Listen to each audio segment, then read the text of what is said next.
Watu wanakimbia, watu wanakimbia huku. Muri aka kanya rero amakuru agezweho nk'uko biri gukomeza kugenda bivugwa n'agahinda n'umubabaro ku bantu babuze ababo hano muri Ituri cyangwa se muri kariya gace ka Komanda nk'uko twabigarutseho muri ya kiliziya yatwikiwemo abarenga 43 bose bakaba barapfuye, bagiye bicwa n'ubuhiri, bagiye babicisha ibisongo, bagiye babicisha amasasu, abandi barabasogota babakebagura kugeza amagingo angaya biravugwa ko bapfuye nabi. Uyu munsi rero nk'uko byari byiriwe biri gutangazwa cyangwa se nk'uko byiriwe biri kuvugwa, ikiriho cyo nuko abaturage bagiye bafata iyo mirambo bakabanza kuyihambira ku biti cyangwa se ku mbaho, noneho bakaza kuyijyana aho bagombaga kuyishingura bifashishije amamoto ndetse n'amagare. Ibi ngibi byatumye imiryango mpuzamahanga inenga ubutegetsi bwa Perezida Felix Tshisekedi bavuga bati ni gute muri kano gace gashobora kuba karabereyemo ibi ngibi, gashobora kuba karabereyemo aya mahano ameze gutya, ariko kugeza amagingo angaya ubutegetsi bwa Kinshasa bukaba ari nta kintu na kimwe bwigeze butangaza. Ni mu gihe ari mu gice cyaba kigenzurwa n'igisirikari cya FARDC. Bati ibi ngibi bishatse kuvuga iki?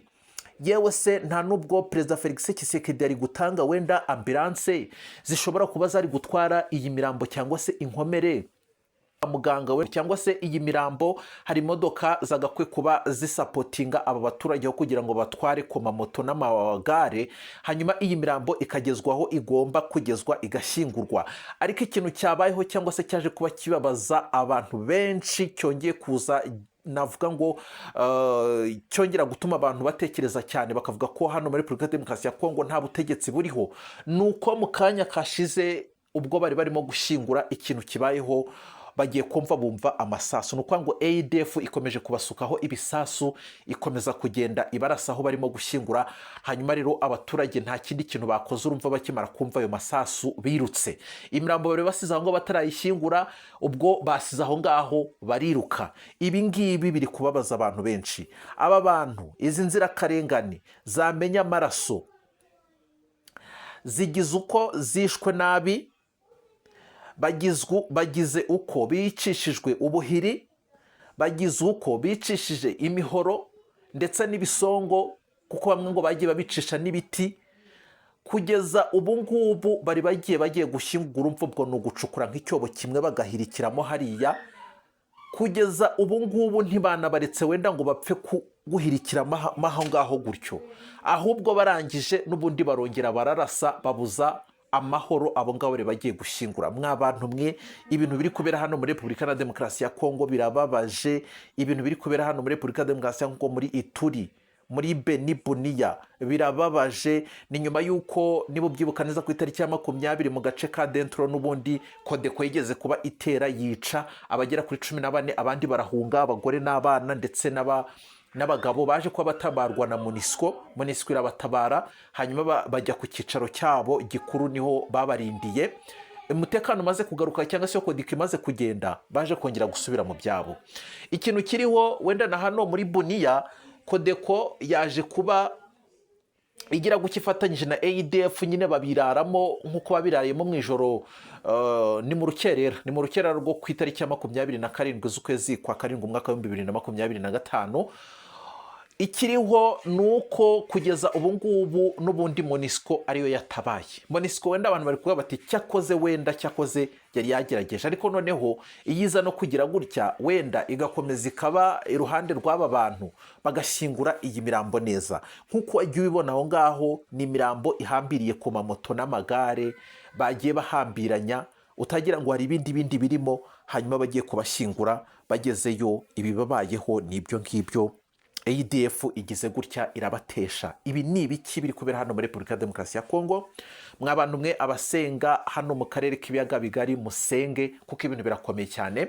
Ni mu gihe tumaze iminsi turi kumva amakuru avuga ko Perezida Evariste Ndayishimiye no muri Kivu y'Amajyepfo twirwaneho baje kuba basohora itangazo bavuga ko bari guhamagara imiryango mpuzamahanga ko Perezida Felix Tshisekedi, izi ngabo za FDNB bafatanyije na FDLR FDL rero bamaze iminsi bari guhabwa imyitozo ikomeye cyane n'igisirikare cy'u Burundi FDNB, bakaba barageze hariya muri Sud Kivu cyangwa se mu bice bigenzurwa na Twirwaneho, bavuga bati niba turasaho tuzabarasaho, kandi si ubwa mbere si ubwa kabiri. Bamaze iminsi bari kwica abanyamurenge babakorera jenoside. Ibyo ngibyo twabigarutseho mu biganiro byacu byatambutse. Ibi ngibi byakomeje kugenda bibabaza abantu, bavuga bati niba i Doha muri Katari hari gusinywa Declaration de Principe entre M23 na Repubulika ya Demokarasi ya Kongo, i Washington DC hakaba hari gusinywa amasezerano aganisha ku mahoro hagati y'u Rwanda na Repubulika ya Demokarasi ya Kongo, ariko wajya kureba ugasanga hano muri Repubulika ya Demokarasi ya Kongo ibyo ngibyo ntacyo bibabwiye, ni ugushira inyuma. Dore nk'ubu ngubu mu kanya tumaze kubona itangazo perezidanse cyangwa se ibiro bya perezida wa USA, perezida Donald Trump, bisohora itangazo bitumira perezida Felix Tshisekedi ndetse na perezida Paul Kagame ko bagiye guhurira hariya i Washington DC mu minsi iri imbere. Ni itangazo ryamaze gusohoka, ryagiye hanze, abantu benshi bari kuvuga bati ngaho rero tugiye kuzareba ibizabera hano noneho muri USA, muri White House, mu guhura kwa perezida Felix Tshisekedi ndetse na perezida Paul Kagame. Bazaba bagiye gusinya amasezerano ya nyuma y'ubukungu. Ibyo ngibyo murabizi, ibi byose bamazemo iminsi yari imbanziriza mushinga y'amasezerano bamaze iminsi bari gusinya, nk'uko byagarutswe mu binyamakuru bigiye bitandukanye. Ariko noneho ikintu kiri gukomeza kugenda kibabaza abantu ni ukuntu abantu bari gukomeza kugenda bicwa, kandi noneho no ku ruhande rwa perezida Felix Tshisekedi ukabona ko arimo kwitegura intambara ku rwego rwo hejuru. Urabyibuka neza ko mu minsi yashize yigeze kuba yohereza ingabo ndetse n'ibikoresho hariya muri Kivu y'Amajyepfo. Urabyibuka neza za Karemi Tanganyika, urabyibuka neza za hano za Uvira. Uyu mugabo bigaragara ko rwose arimo kwitegura intambara. Ibyo ngibyo ntabwo byarekeye aho ngaho.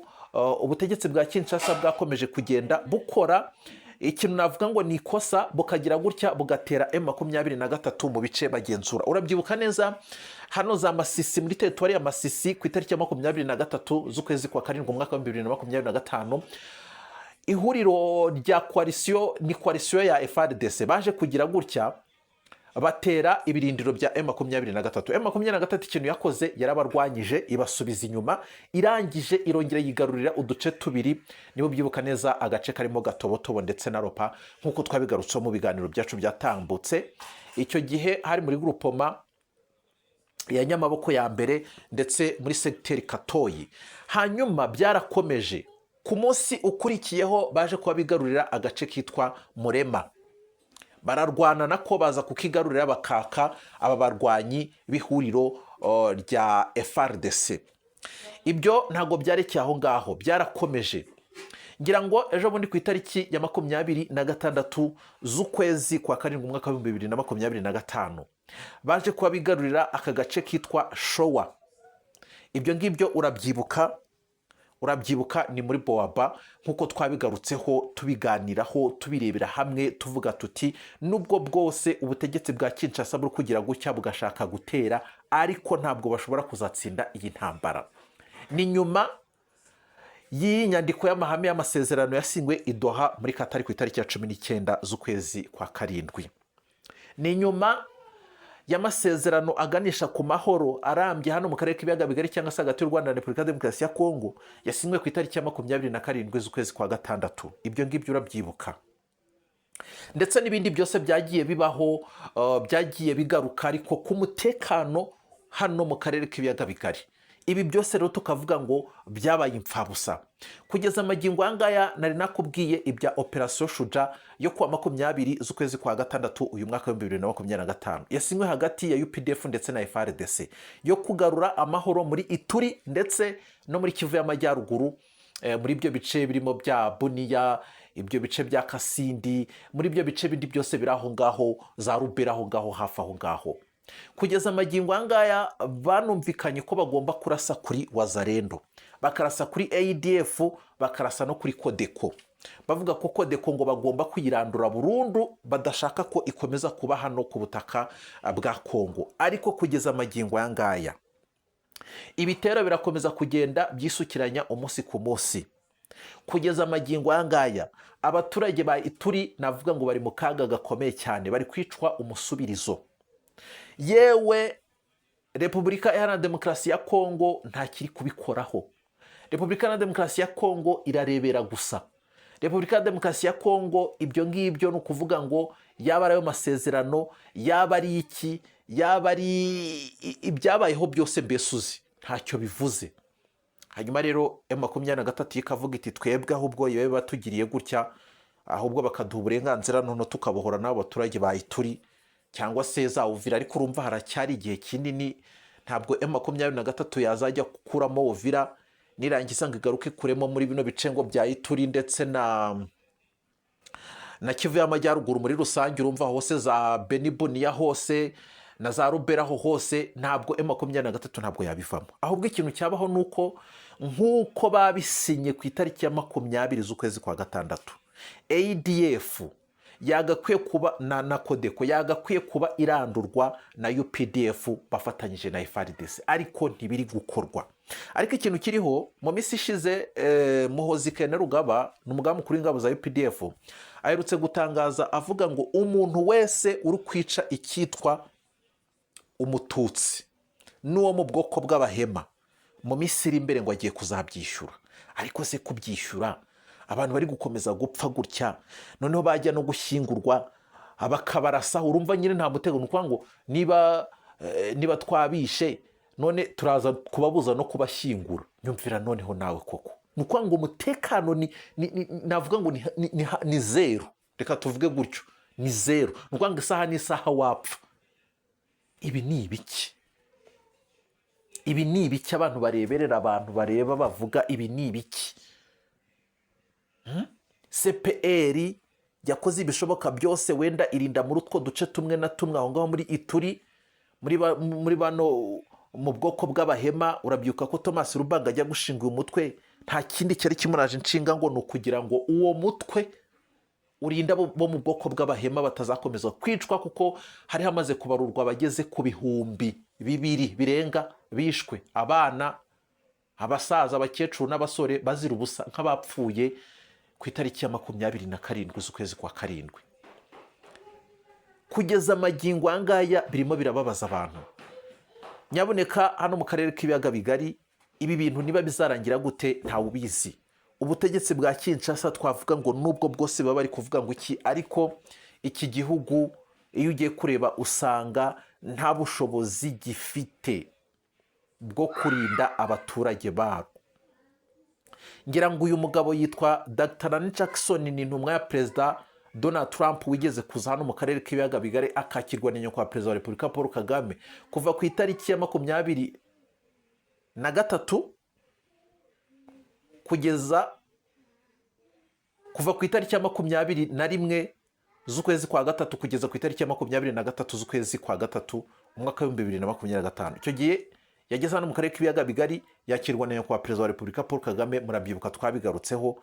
Hanyuma nyuma yaho haje gukurikiraho Masadi Bauros waje ku itariki 3 z'ukwezi kwa kane. Icyo gihe murabyibuka ibi ngibi twabigarutse. Uyu mugabo yaravuze ngo Dr. Rani Jackson ashinzwe n'ibikorwa byihariye bya gisirikare mu gisirikare cya USA. Yaravuze ngo Repubulika ya Demokarasi ya Kongo nta gisirikare ifite, nta buyobozi ifite. Repubulika ya Demokarasi ya Kongo nta bushobozi ifite bwo kuba yarinda abaturage kugira ngo rya soko ry'ubucukuzi bw'amabuye y'agaciro rikorwe. Yabigarutseho. Arongera aravuga ngo icyo bari gupfa ngo ni amateka y'abakoloni basize bafashe imipaka y'u Rwanda bayijyana muri Kongo, hanyuma barongera bafata y'u Rwanda bayijyana muri Uganda kugeza ubu ngubu nta kibazo, ariko Kongo niyo yakomeje kuba ikibazo, itumva aba baturage bavuga ko ari abanyekongo bavuga ikinyarwanda. Noneho haza kuzamo n'uyu mugabo ngo ni Joseph Kabila ngo n'abaswahilifone, ngo ubwo hari abarwandafone n'abaswahilifone. Kugeza ubu ngubu abantu baricwa umusubirizo, abantu barapfa umusubirizo bazira icyo kintu. Cyakora ikintu cyo gutwika abantu cyo kimaze kuvaho, baragendaga ku manywa y'ihangu bagatwika, bagacana amapine mu muhanda, barangiza bagafata umututsi bagashyira mu hariya bagatwika, barangiza bakanamurya. Aho nyumvira. None rero ibi byaha ndengakamere biri kuba hano ku butaka bwa Repubulika ya Demokarasi ya Kongo byose nibigaragaza faiblesse y'ubutegetsi buriho. ibi rero biri gukomeza kugenda bibabaza abantu muri rusange, ariko ikiriho cyo ubwo ADF ndetse na Codeco wenda UPDF na FARDC bagiye kugira gutya muri ya masezerano yabo basinye, hari icyo bari buze gukora, hanyuma ibi ngibi bize guhagarara. No bitabaye ibyo ngibyo agahinda kakomeza kugenda kica abantu. Ni mu gihe rero dukomeza kugenda twumva no mu bindi bice bigiye bitandukanye nk'uko nagiye nkomeza kugenda mbikubwira, M23 na n'ubu imirwano iri kuba, na n'ubu barimo kurwana muri Kivu y'Amajyaruguru, barimo kurwana, amasasa ari kumvikana buri kanya, abaturage bari kuva mu byabo bari guhunga umunsi ku munsi. Ese nakubwira ngo hano muri Repubulika ya Demokarasi ya Kongo nta mahoro ahari? Hanyuma rero reka twigarukire hano mu Rwanda. Ikiriho cyo nuko ibi ngibi biraza kuba bishyirwaho akadomo, ariko Nyagasani arengere aba baturage. Hanyuma abangaba bapfuye bagera kuri 43 bagiye gushyingurwa, kugeza amagingo angaba bakaba batashyinguwe biturutse kuri aya masasu cyangwa se umutekano muke wakomeje kugenda ubaho. Nyagasani araza kubarengera hanyuma babashyingure, ariko birababaje kandi biteye n'agahinda. Hanyuma rero hano mu Rwanda, tugarutse hano mu Rwanda, ikiriho nuko nyakubahwa Perezida wa Repubulika Paul Kagame, nyakubahwa Perezida wa Repubulika Paul Kagame yavuze ko nubwo atari umukinnyi cyangwa se umuntu ukora siporo muri rusange, ariko amateka yanyuzemo ndetse n'inshingano afite nk'umukuru w'igihugu abihuza mu gufasha abakora siporo kuba bagera ku ntego zabo. Ati guhuza ibyo bintu yaba ari amateka yanjye, ingorane nanyuzemo ndetse n'inshingano naje kubona, ntagomba kubura icyo nakora. Buri gihe ngomba kugira icyo nkora, kandi niba nshobora kugira icyo nkora mu gufasha abashobora gukora byinshi byababyarira inyungu n'inyungu muri rusange, ibyo byubaka abaturage, byubaka imiryango, bikubaka abantu ku giti cyabo. Rero nshobora kugira icyo ntanga cyahuza ibyo byose, kuri njyewe biranshimisha. Ngira ngo nk'uko bimaze kuba bigarukwaho mu kanya, nyakubahwa Perezida wa Repubulika Paul Kagame yari amaze gufungura ku mugaragaro icyanya cy'ibikorwa remezo bya siporo, imyidagaduro n'umuco kizwi nka Zaria Cool Kigali.